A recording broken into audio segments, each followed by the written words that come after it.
it off, turn it over to you. Okay.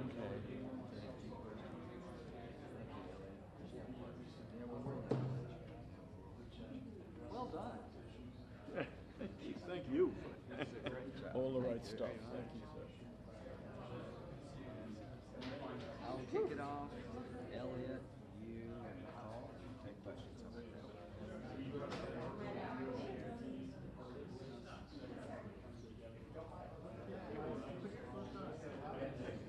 Are we working here? Yes. That's good.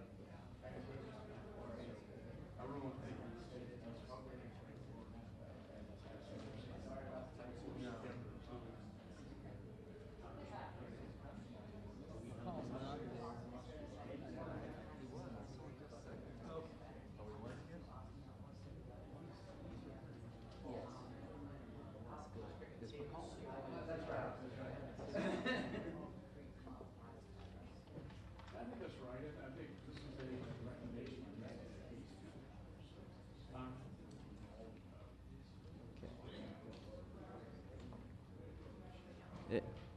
It makes you appreciate how hard D-Day was. For what, like 12 people going down one flight of stairs. Is Representative McCaul here? There you are, Mike. How you doing? All right. Thanks for coming. Got you a spot there. Okay. Thank you all. Can you see and hear me? I can't get any taller, but I'll talk louder. So thank you all, members of the press, the One organization. Thank you for showing up today. Today is a big day for me. A while back, Senator Leahy and myself asked the Institute of Peace to put together a panel of experts to tell the Congress what could we do to prevent extremism so that we don't have to fight endless wars. And the chairman of the effort are the same two who chaired the 9/11 commissions, Governor Keene and Congressman Lee Hamilton, who couldn't be with us here today but was by phone. And I thought that was very important and poetic that in 2019 you'd have the people who brought the country together to deal with one of the most horrific attacks in our nation's history, and in a bipartisan fashion gave us a roadmap. And right after that attack, they said there are three things we want to accomplish. We want to take terrorists off the battlefield as much as we can. We want to make sure the homeland is protected, and we want to get to the bottom of what caused all this. From the homeland being protected, we've had a few hiccups, but it's been amazingly successful from my point of view, given the threats we face. The military has taken a lot of these folks off the battlefield. The third part, addressing what causes all this, has been uneven at best. They're probably more extremist today than they were on 9/11, but we have made progress. So in a bipartisan fashion, we're going to now focus on, with the same commitment to protecting the homeland, preventing the problem. I've been to Iraq and Afghanistan over 50 times combined. Carl, you're a general ambassador. I've met these folks on several different continents and occasions. And here's my takeaway. Without security, there is no hope. But security alone is not the goal. You literally cannot kill your way into winning this battle against extremism. We have to offer a hopeful life to compete with a glorious death. And we're not talking about nation building here. We're talking about deterrence and prevention. We spent $5.9 trillion in dealing with this problem since 9/11. And the amount of money we spent on prevention has probably been a drop in the bucket. I think the biggest fan of this report will be the United States military. Because when prevention fails, they're the ones who have to bear the burden of the fight. So if I'm a DOD person, I'm pulling for this group. because it takes a lot of pressure off the Department of Defense, and they understand their limitations. So what I will do is turn it over to the members of Congress. This started bipartisan with Senator Leahy and myself. Senator Coons has been terrific. Elliott and Congressman McCaul, Elliott Engel, are chair and ranking member of the Foreign Relations Committee in the House. And without a political partnership, this will not work. But before I introduce Congressman Engel, would each of you who are here from the Commission introduce yourself very briefly?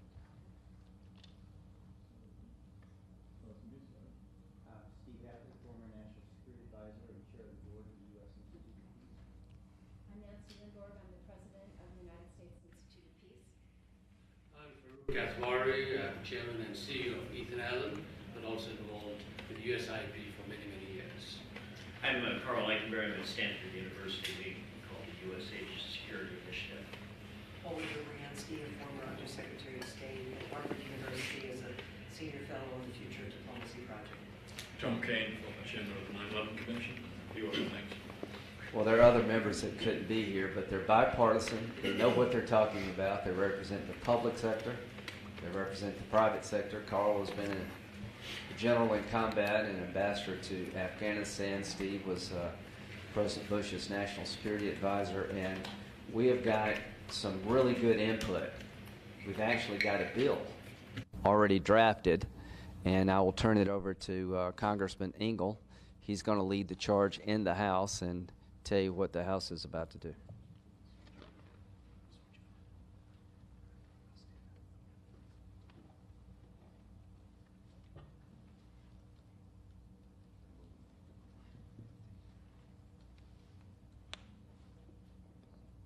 Trying to move without tripping over something. Thank you all for attending. I'm Elliott Engel. I'm the chairman of the House Foreign Affairs Committee, and I'm glad to stand alongside Senators Graham and Coons, who have championed efforts in the Senate to prevent violence and root out extremism in volatile places all over the world. And let me say to our new ranking member on the Foreign Affairs Committee, my partner, Mr. McCaul, I look forward to continuing our work together on these issues. These are not partisan issues, and it's important that we work together on them. We always say on the House Foreign Affairs Committee that partisanship should leave at the river's edge, at the water's edge, and I think that's really important, and that's what we're seeing here. I want to thank all the people on the task force. I want to thank the co-chairs of the task force, Governor Keene and Congressman Hamilton, and all the experts who put their heads together to produce this valuable and very, very timely report. As chairs of the 9/11 Commission, Governor Keene and Congressman Hamilton were at the center of learning lessons about what can happen if America does not engage in fragile states, where terrorism takes root. Now, after almost 20 years of war since 9/11, and 9/11 happened in my hometown, we see those costs even more clearly. The release of today's report comes at an important time. Around the world, levels of violence are at a 25-year high, driving massive instability. This is obviously a global security threat, as fragile, unstable states are breeding grounds for criminals, terrorists, and radicalism. There's a significant economic toll as well. Violence and instability undercut American investment and development efforts and cost the global economy nearly $15 trillion a year. That's a staggering figure. But worst of all, this violence and instability have created a humanitarian catastrophe. So we need new ideas and approaches to ending this violence and instability and preventing it from happening in the first place. This report is a critical contribution to that effort. Over the past decades, there's been time to learn about what works to address the root causes of violent extremism and to understand what makes states fragile. Now those of us here in Congress can take those findings and figure out what legislative approaches can translate those lessons learned into law. So I'm pleased today that Ranking Member McCaul and I are reintroducing the Global Fragility Act, and that Senator Coons and Graham are working to introduce a Senate companion. This legislation passed the House last Congress, and I'm confident that the bill will continue to have broad bipartisan support. And with the release of this report today, we can update the bill to draw on the expertise of the task force. Really wonderful people who I've known for many, many years. It's just an honor to have them on the task force. The key message from these experts is that the United States needs to focus on prevention. Excuse me. I completely agree. And that is exactly what our bill would do. With the aim of stopping violence and conflict before they start, this legislation will make us take a step back, look at the broad picture of our current efforts, and seek ways to better incorporate best practices and expert recommendations. We have already spent trillions of dollars on wars and stabilization operations, but future spending could be done in a much smarter way. Frankly, our efforts right now are disjointed and fractured across the government. This bill pushes us to take a hard look at what's working and what is not working, and then help relevant agencies work together more closely to tackle this challenge. The end result? An initiative where government agencies are in full coordination on this matter. Together they can create cohesive plans to diffuse situations that could erupt into violence and to stabilize conflict when it does break out. In the cross-government initiative, the State Department, USAID, and the Department of Defense will coordinate their diplomatic, development, and security activities so their work is more efficient and effective. The bill also requires innovative approaches to coordinate our work with partners, measure results, and adapt to changing conditions. And it puts in place robust oversight to make sure that our efforts are implemented effectively. With the insights the task force has provided, and I again thank them again, the Global Fragility Act will be an important step forward in addressing many of the most devastating crises facing the world right now and preventing new ones from emerging in the future. And the fact that we are all here today, a bipartisan group, joined together by a shared commitment to this pressing issue, it gives me great optimism and hope.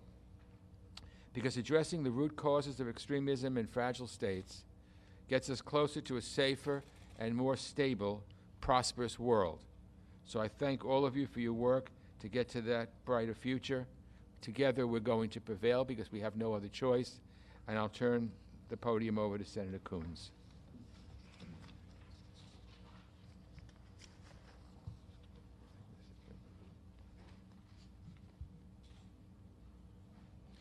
Thank you, Chairman Engel. Thank you to Governor Keene and to all the members of this remarkable task force. The Task Force on Extremism in Fragile States has done long and difficult and thorough work. These are real leaders of our nation who have dedicated decades of their lives to the global fight against extremism, to hard work in diplomacy and development and defense. And to have them come together and dedicate the time and effort and thoughtfulness that they have to this report is a genuine blessing and gives us a framework from which to now move forward and legislate. I want to thank Senator Lindsey Graham, who's chairman of the State and Foreign Operations Appropriations Subcommittee, to the chairman of the House Foreign Affairs Committee, Ellen Engel, and a ranking member, Congressman McCaul, for the opportunity to briefly present to you this framework today and say why this is important. As you heard Senator Graham say, we have spent nearly $5.9 trillion in the 18 years since 9/11 in combating extremism and terrorism around the world. Some strategies for stabilization and combating extremism have worked, and some have not. Some have been affordable and sustainable, and some have not. And we currently have somewhat disjointed efforts across our whole government and in partnership with many of our valuable allies that are not focused on prevention. The simple message here is that we are coming together around a strategy for prevention, to prevent fragile states from becoming failed states. In my years as chair of the Africa Subcommittee of Foreign Relations, and in the last few years with my successor, I've traveled to a dozen countries on the continent of Africa that are genuinely struggling to sustain a nation state in the face of sustained input from failed states nearby. So, for example, in the Sahel, in visits to Niger, to Burkina Faso, to Chad, the pressure from Libya, and then the impact on Nigeria is significant. We can see transnational terrorism, smuggling, gangs, and destabilizing influences spreading from one country to an entire region. In East Africa, the ways in which Somalia has genuinely struggled to reconstitute itself as a nation has had generational consequences for Uganda, for Ethiopia, for Kenya. We've seen recent events in these countries that suggest that if we don't get ahead of this curve and invest more in prevention, in sustainable and meaningful strategies, we will never get to the end of this. So I'm grateful in particular to the United States Institute of Peace and to Nancy Lindborg, everybody who has staffed and supported and led this report. I'm grateful that this is bipartisan. As other speakers have commented, war has sometimes divided us here in the Congress and as a nation. This is an approach to stabilization, to combating fragility, and to building peace that I think can be genuinely bipartisan. The United States has and deserves a reputation as the world leader in responding to humanitarian crises. I hope that with this effort and this approach, we will earn a global reputation as the leader in combating fragility and in helping sustain and then rebuild states that are at the very verge of becoming failed states. So in the last Congress, I worked with a great group, a bipartisan group, along with the Trump administration to introduce and get enacted the BUILD Act, which makes available $60 billion a year in mobilized American private capital. We've got some great NGO partners here who helped fight for it. This was an all-hands-on-deck effort that made a significant step forward in bringing new tools to the work of development in parts of the world where fragile states desperately need our engagement. I am very optimistic about the Global Fragility Act that Chairman Engel just spoke about. I'm grateful to Chairman Graham for his partnership. We will be introducing this week the Global Fragility Act here in the Senate, co-sponsored by Senators Graham, Rubio, Merkley, and Young, and I am hopeful that we will quickly move it forward. It was passed in the last Congress in the House. I think there's no reason we shouldn't pass it in this Congress in the House and Senate, and I think it will provide the framework for us to take this tremendous report and take these insights and make them real. We're going from studying and understanding to enacting a framework to then funding what will be, I think, a groundbreaking initiative to promote the stabilization of fragile states. I am so grateful to the folks who have served on this task force and who have given us these insights, and I am so looking forward to legislating the framework that will now make this real. Let me now yield the podium to the congressman from the 10th District of Texas, Michael McCaul, who was the chairman of the Homeland Security Committee in the last Congress and is the ranking member of the House Foreign Affairs Committee in this Congress and a great partner in this legislative effort. Thank you, Senator Kuhn, and I want to thank Governor Keene. I know Congressman Hamilton's not here today, but all your great work on the 9/11 Commission, all your help to me when I was chairman of Homeland Security, and I think, as Senator Lindsey Graham said, I think we've come a long ways. We protected the homeland, 95% stopping attacks in the United States, and I want to thank Senator Graham for your strong leadership in the Senate, Senator Coons, for your support for the Global Fragility Act. I saw in my tenure as chairman of Homeland Security really the rise and sort of downfall of the caliphate. But it doesn't mean that extremism doesn't still exist. It's moving to other places. We had 40,000 foreign fighters. Many went back to Europe, many to Northern Africa, and many in the Sahel, which is, I think, the hottest spot now, becoming one of the hottest spots in the world. I want to thank the U.S. Institute of Peace and the task force for giving us this great report that will help Congress fashion legislation to deal with the issue of prevention. I've always said that bullets and bombs alone cannot defeat an ideology.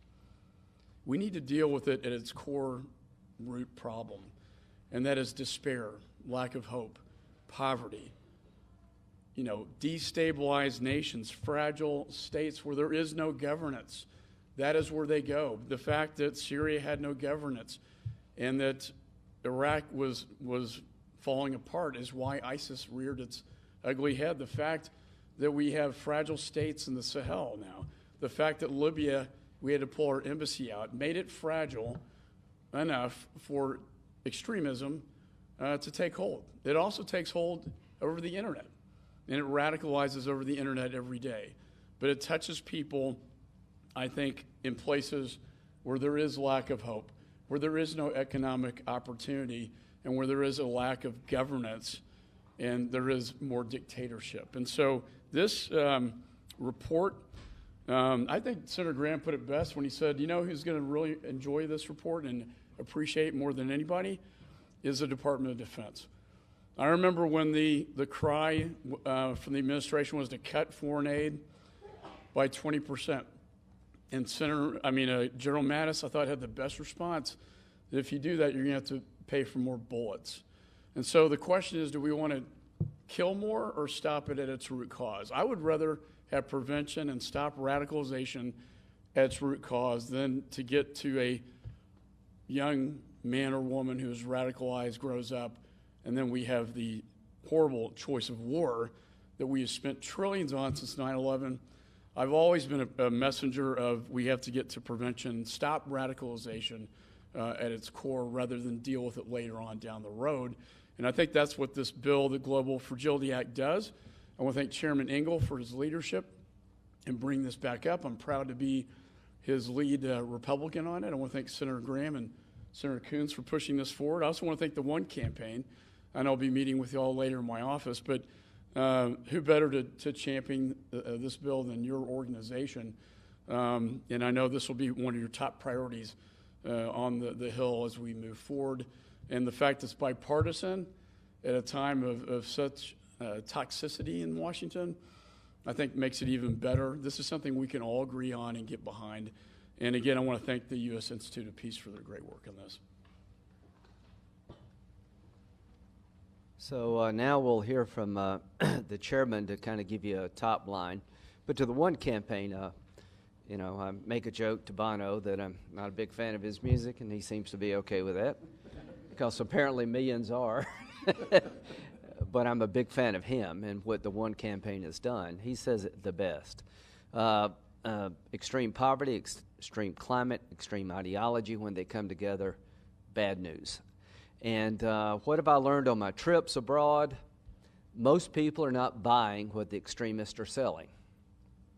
Now, I don't want you to misunderstand what I'm saying. Extremism is a problem.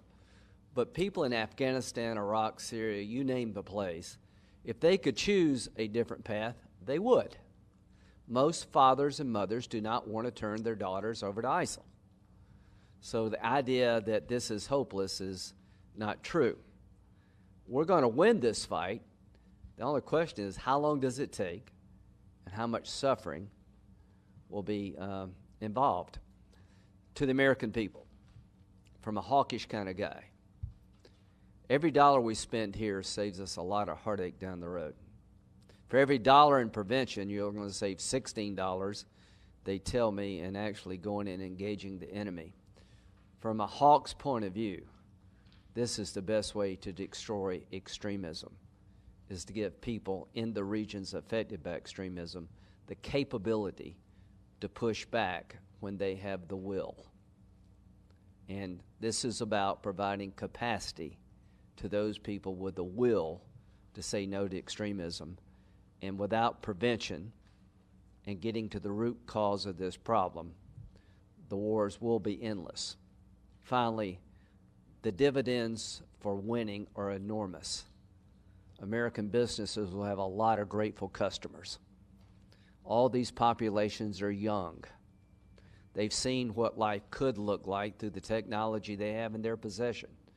The country may be very poor, in many ways backward, but technology is everywhere. They've seen the other side of the mountain. And our goal is to give them the means to get there. It'll be the best money we ever spent. It will bring us peace and prosperity here at home. More importantly, it will give us partners in the world that we can work with that are not out to kill us, but out to be our customers and our friends. And with that, I'll turn it over to the chairman.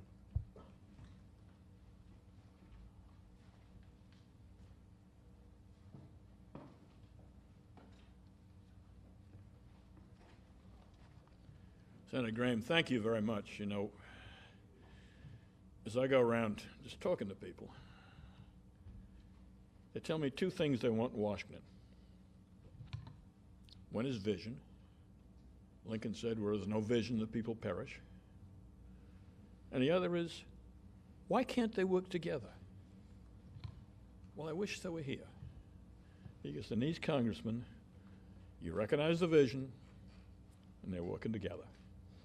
And so my hope is they will set an example to the rest of the Congress. But thank you, Senator Coombs, Senator Graham, McCaul.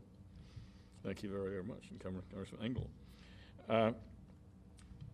When Lee Hamilton and I released to the Congress a 9/11 report, the country was in a difficult time. And we basically said three things. One is you got to go find the terrorists, and you got to kill the people who attacked the country, punish them. Secondly, we said we got to harden our defenses. This is a hard one. Reorganize the whole intelligence apparatus. Put together a whole new FBI, which with a different kind of focus. But you got to harden our defenses so that we don't ever have an attack like this again on the homeland. And then thirdly, we said, we got to prevent terrorism in the future. We got to find out what the solutions are, but we got to prevent it. Well, first two, we did pretty darn well. Spent a lot of money on them, but we did pretty darn well. Third one, not so well. And this is what this is all about.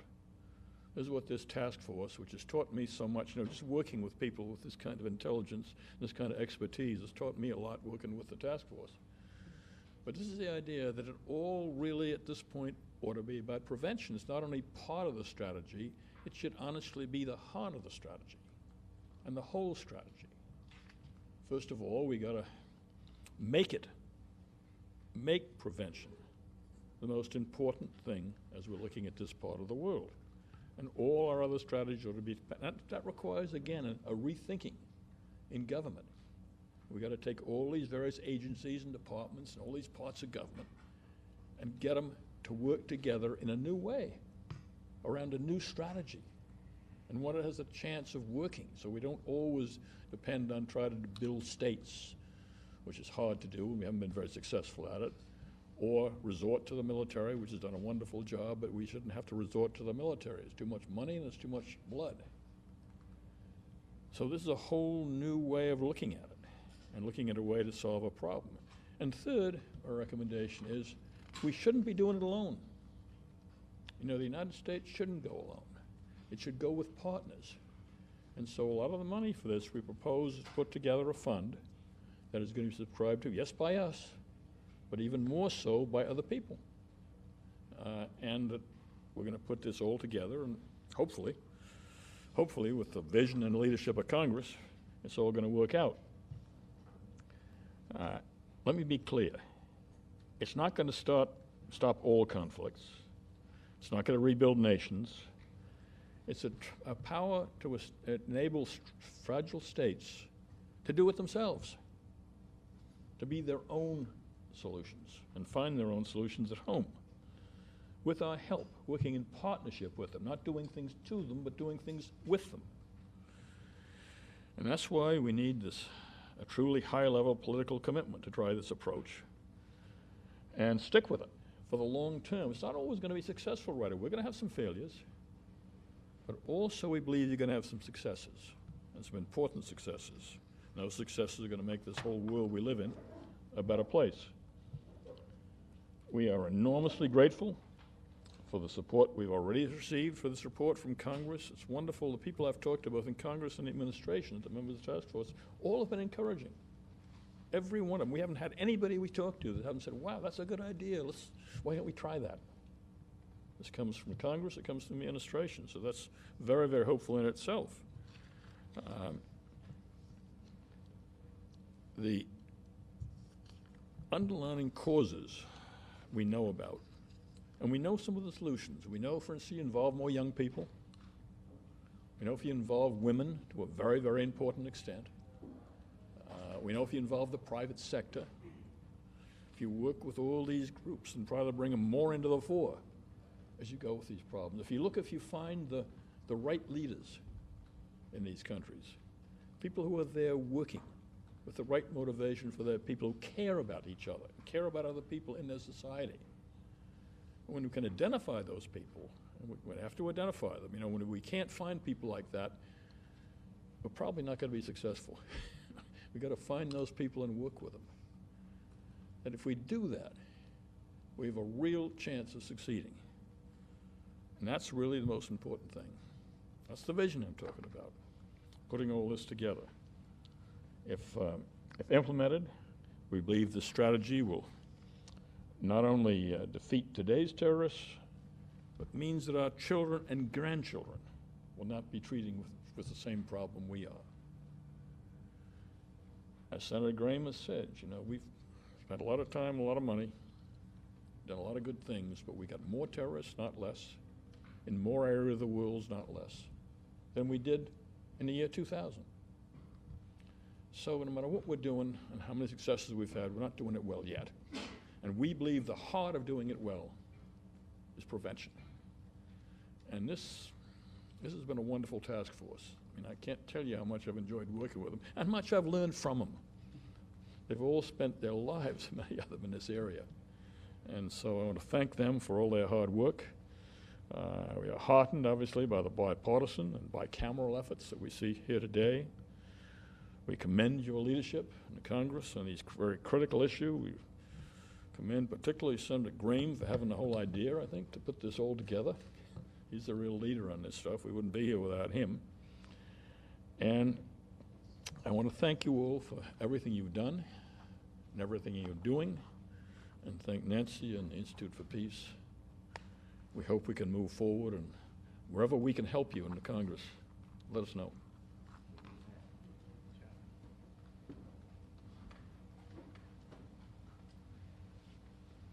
Okay, any questions?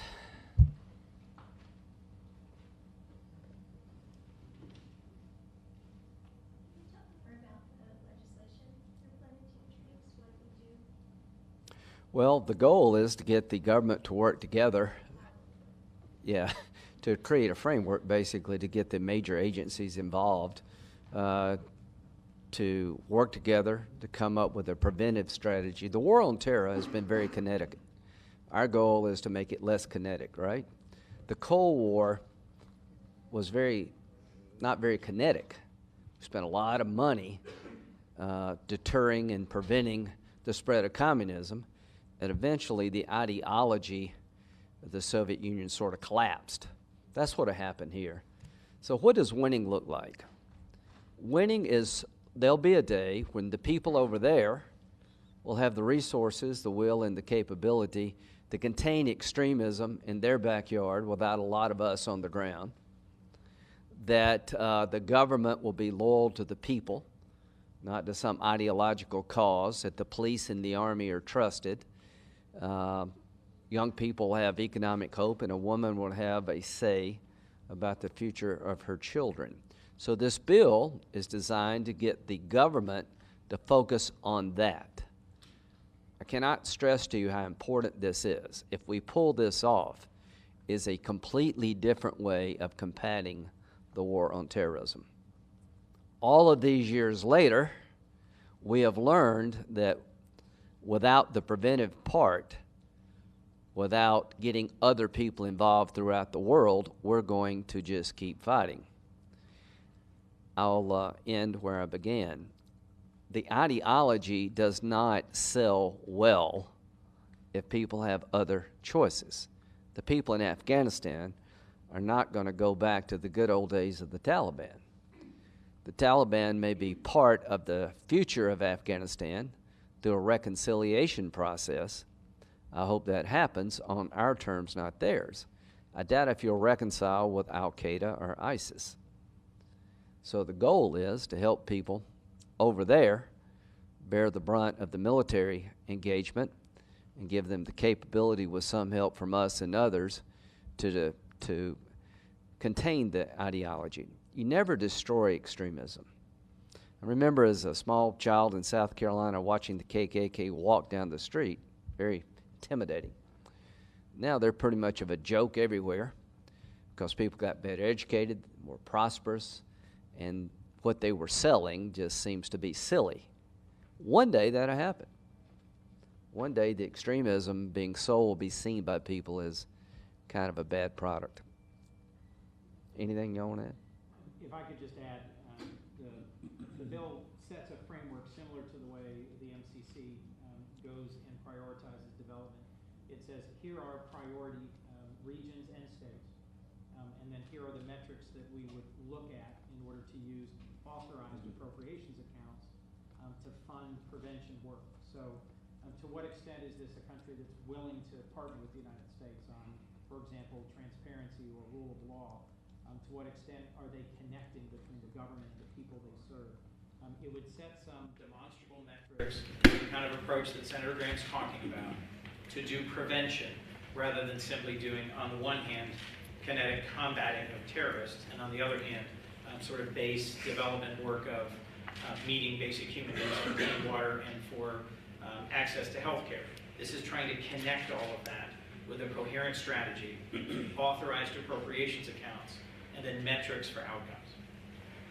Yeah, I think just simply a long-term policy, USAID, Department of Defense, and state. Those are the three main federal entities working together on long-term policy prevention in these hotspots to defeat extremism. Lisa from PBS, thank you. You're making a case here for more prevention, broader coordination. The report also talks about U.S. military intervention a little bit, and there's a great graphic here that looks at each time there was military intervention and then looks at extremism. Generally seems to be making a connection there. What do you think is the relationship between U.S. military intervention in this area and any rise of extremism? I don't want to, it's not saying laying that out clearly, but it seems to be implied. Well, after 9/11, what were your choices? Just leave the Taliban in power? No. So after Saddam basically kept bombing people and gassing people, eventually we sort of had enough of that. So the military component is designed to go take down these organizations that present the threat. What have we learned? That after the takedown of the organization, it's pretty hard to follow on what's next. And in Afghanistan, to those who say it hasn't worked, I would say that there are more women in school today than ever in the history of Afghanistan. Life expectancy's up, and education opportunities are greater today. There's a bigger economy. There's a traffic jam in Kabul, which if you were over there in 2002 or 3, you didn't have that problem. And that's hard to translate to people. So when the military intervenes, sure, it provides some recruiting for fighters, but without us there, the people who want to reject the ideology really don't have much hope. Without security, there is no pathway forward. So we're trying to take down the networks, and we've been pretty bad, quite frankly, internationally, of finding what happens next. So the hope is that in 2019, we spent about $2 million to get really smart people to study this problem. $5.9 trillion later, we spent $2 million to get smart people together and say, hey, this ain't working. So the bottom line is we're going to introduce legislation to come up with a new way of dealing with it. There'll always be the need for the military engagement when the organizations get out of control. We're not in the Sahel yet, militarily, in any great numbers. The French are over there. But I'm here to tell you that if we don't invest now, if you're tired of being in wars in the Mideast, well, here's the good news. You're going to maybe leave there and go to Africa. I'm tired of being in wars in general, and if you do not pick like the Sahel and test this concept, we're going to start small. We're going to prove to ourselves and others that this actually works. And if it doesn't work, I don't know what to tell you. Carl? Well, maybe 2 points. First on Afghanistan, going back to 2001, from the way this report to my colleagues frame it, that was a problem of failure to prevent. 2001 was failure of prevention, and we have to deal with consequences since then. The second point would be with regard to our military, that we've had, in a sense, the luxury since 2001 to be able to really emphasize the attack part of this, the protect part of this. But now we're entering an era where it's back to state competition. Our military will surely support this report because they need to be focused on state competition. And if they're tasked with being the main effort here as attack, then they don't have the resources to do that. That's why prevention is the way forward. It's cost effective. Yeah, and just finish it. The hope is that if we do this right, the military will always be the last resort and never the first resort.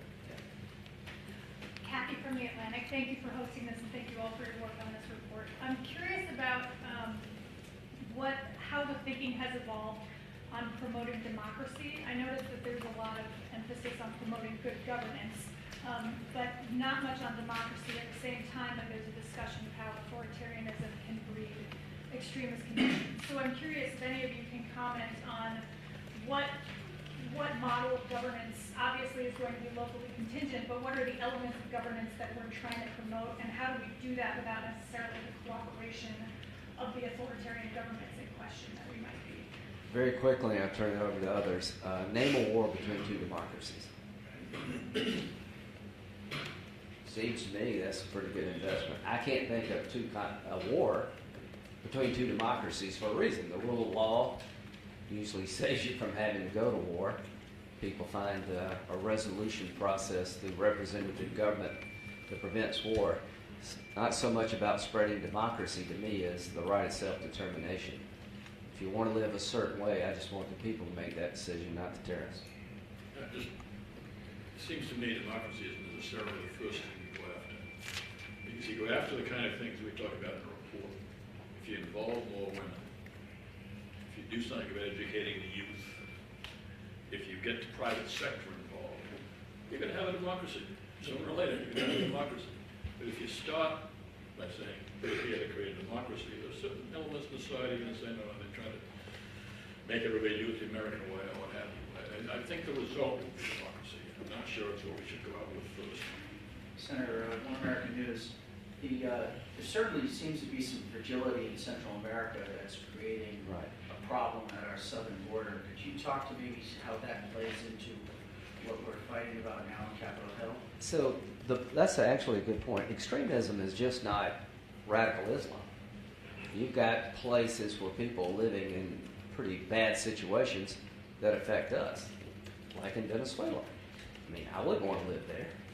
And I want to applaud President Trump for standing up for the idea that there's a better way, freedom and democracy versus the authoritarian socialist model. We think is a better way, and the fact that he's rallied the world to the cause for the most part is good. So if you're really worried about stopping illegal immigration and you don't invest in the Northern Triangle countries, it will not work. El Salvador, Guatemala, Nicaragua, all of these countries are fragile. So Vice President Biden and I worked on a $750 million investment. I'm willing to double that only if you can get a payout. The Millennial Challenge Corporation has told us that if you don't have metrics and you don't have buy-in, the money is wasted. So those who worry about writing a blank check to give it to a bunch of authoritarian people, those days are over. We're going to have a relationship with our assistants in the future where the taxpayer can understand where the money went and hopefully get a benefit from it. So the first group that I want to deal with outside of the Sahel is the Triangle Nations, because you'll never fix immigration until you stop the reason people feel like they have to take their children and walk a couple thousand miles going through hell to get here. Yeah, we have the Central America Security Initiative, what Senator Graham is referring to, and I think we can reform that so it works better, but I agree, they're leading. Who would give, a coyote $6,000 to take their child out alone through a dangerous path? It's a very act of desperation. And to get to the root cause, which is what we're talking about here, whether it's Sahel or Central America, which causes the immigration phenomenon, we have to get to the root cause of this problem.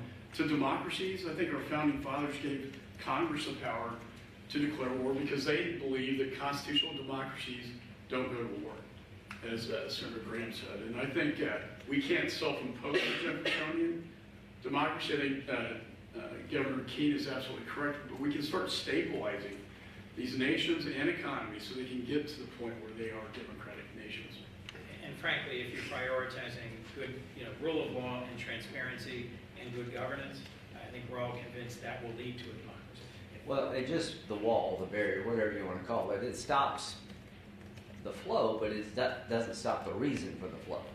So the hope is that you will be able to slow the flow down, but if you don't address the cause of this, you can't build a wall high enough. So you just got to get to the root cause. Senator, I think, I'm a product of two worlds. I was born in Kashmir, an area of conflict. I spent a lot of my years in trying to see how we can help that conflict. Then I'm, of course, living in this world and been heading Ethan Allen for the last 33 years. So I spent a lot of time in both worlds. I think this is a paradigm shift. A paradigm shift to say that to stop or to reduce terrorism, we've got to help people get better. We've got to raise them. That the world for centuries said people in the poorer countries are going to remain poor and we're going to get better. Today we are realizing that's not the case. The world has become small and our best hope is to help people get better. And to me, this is a major paradigm shift and I'm really, really very happy and appreciate all what has been said here. Two more questions. I'm Teresa Welsh with DevEx. I've got a question about the Partnership Development Fund. The task force recommends that the U.S. contribute no more than 25% of that budget. I'm wondering why it's important for the U.S. to galvanize the international community around this issue, including their financial support, and how the U.S. government intends to do that. It's important, obviously, both for the burden sharing, but also for the coordination. Because what you see, particularly in some of these more fragile environments, is you have various donors coming in with different visions, different requirements, and it creates a kind of chaos at the country level. So the fund both provides a shared pot of money that enables sharing the burden across a number of donor nations. Most importantly, I think it creates that shared framework. So it's getting that shared framework not only within the United States, which is the first most important job, but also then doing it with our development partners, in partnership with the local governments and the people in those countries. Those who are familiar with the Millennium Challenge Corporation is sort of an international version of it. We're going to start with a pilot project, pick a couple of countries in the stress region, go around and ask people to donate, sign countries up, pick topics that they're interested in. Maybe it's power, maybe it's development of security, education for women, whatever the topic. We're going to put money on the table, maybe free trade agreements on the table. And the goal is, over time, to leverage the public-private funds from the developed world to get a better outcome. This is not writing checks and not knowing where the money's going. This is a completely new way. Another point, too, is we've got a lot of partners out there that have their own channels of communications into these countries. They have their own competencies, knowledge, and experiences that we don't have. So we don't have a monopoly on wisdom. So it's not only the resources, but it's the knowledge and the techniques that they can bring to bear. And we got to sell President Trump, and he's not going to buy into the same old, and I like that. We got to convince him there are a lot of distressed properties out there that are worth time and money. You can turn it into a really nice place. You can have customers, you can have stability, you can travel freely. It's got to be a win-win in his eyes. We got to make sort of a business case. And I think there's a hell of a business case to be made. One last question. Hi, Ben Kessler from Wall Street Journal. What kind of buy-in have you gotten from the Pentagon, from the state, and from the White House at this point? And if you don't have any buy-in at this point from any of those entities, is that premature? I'll let them answer that, but I believe there's a lot of buy-in. Secretary Pompeo is excited about this. Listen, $5.9 trillion later, how about thinking about something new? There are more terrorists today than there were before 9/11. We need to address why. And the military operations have been very successful, but they have limited transformative value. So state is on board, and the biggest winner, can I call this again? If you're a family of a soldier, you're pulling for this working. So Mattis said it better than anyone else. If you cut developmental aid, you better buy me more ammunition. We're saying, no, not developmental aid. If you don't invest more in prevention, you better buy me more bullets. So DOD, I'm going to meet with Acting Secretary Shanahan tomorrow. How does this work? The biggest pot of money is in the military. The entire developmental budget, foreign aid budget, is 1% of our budget. Senator Leahy's been a terrific partner. He couldn't be here, but without him, we would not be here.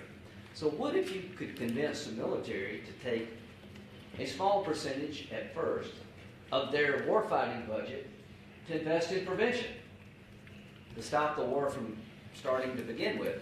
In these countries that are donors, what budget in their country is probably larger than the developmental budget? The military budget. So the buy-in has to come from the agencies in the forefront of the fight. And that's DOD, Department of State, USAID. But you got to get the president to buy into this. So the president is looking for something new. I want to end endless wars. You know how you end an endless war? Prevent it from starting. You've got a chance in Africa, Mr. President, to prevent what's going to be a long, drawn-out, bloody fight. A little bit of money now can prevent the engagement in Africa like we've had in the Mideast. But I promise you one thing, if we ignore what's going on in Africa much longer, the next big organization to take down is coming from Africa.